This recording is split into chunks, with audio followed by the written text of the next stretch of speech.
બોટાદથી હાલ મહત્વના સમાચાર સામે આવ્યા। બોટાદમાં ભાજપ કારોબારીની 2 દિવસની બેઠક યોજાઈ હતી, જેમાં મહિલાઓની મોટી સંખ્યા જોવા મળી હતી। તો ગર્વની વાત એ છે કે બોટાદમાં કારોબારીની બેઠક યોજાઈ હતી, ત્યારે કારોબારી બેઠકમાં ચર્ચાયેલા મુદ્દાઓનો મહિલાઓને ખૂબ ફાયદો થશે અને મહિલા ઉત્થાનની વિવિધ યોજનાઓથી મહિલાઓને પ્રોત્સાહન મળતું રહેશે। તેમજ મહિલા સાંસદ પણ શિક્ષિત અને અનુભવી મળ્યા હોવાથી વિવિધ કાર્યો કરવામાં હવે સરળતા રહેશે। તો આ બેઠકમાં વધુમાં જણાવવામાં આવ્યું હતું કે વડાપ્રધાન મોદીએ મહિલાઓ માટે કરેલા કામો લોકો સુધી પહોંચાડવામાં આવશે।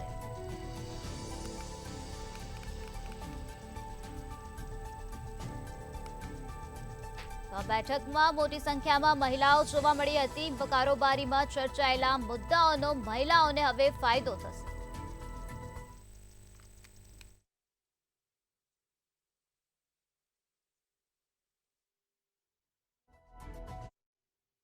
બોટાદ જિલ્લા ભાજપ મહિલા મોરચાના પ્રમુખ તરીકેની મારી જવાબદારી છે।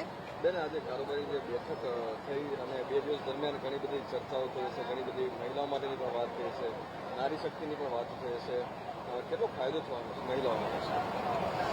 ભારતીય જનતા પાર્ટી એ મહિલાઓ માટે હંમેશા કંઈ ને કંઈ મહિલાઓ માટે વિચારતી રહી છે અને મહિલાઓને પ્રોત્સાહન પણ ભારતીય જનતા પાર્ટીની અંદર ખૂબ જ મળે છે અને અમને આનંદ છે કે 50% આપવાની હોય કે 33% વિધાનસભામાં આપવાની હોય, હંમેશા ભારતીય જનતા પાર્ટીએ જ આના માટે પહેલ કરી છે। ત્યારે આજે આપણા બોટાદ જિલ્લાના આંગણે કારોબારી યોજાઈ રહી છે, એ તો સૌ પ્રથમ અમારા માટે ખૂબ ગૌરવની અને આનંદની ક્ષણ છે અને એમાં પણ મહિલાઓને ખૂબ મોટી સંખ્યામાં ઉપસ્થિત રાખી અને મહિલાઓ વિશે ખૂબ સારી ચર્ચાઓ કરી અને મહિલાઓને પ્રોત્સાહન મળે, મહિલાઓ કઈ રીતે રાજકીય રીતે આગળ વધે, મહિલાઓનો કઈ રીતે સર્વાંગી વિકાસ થાય, એના માટેનું માર્ગદર્શન અમને અહીંયાથી આપવામાં આવ્યું છે।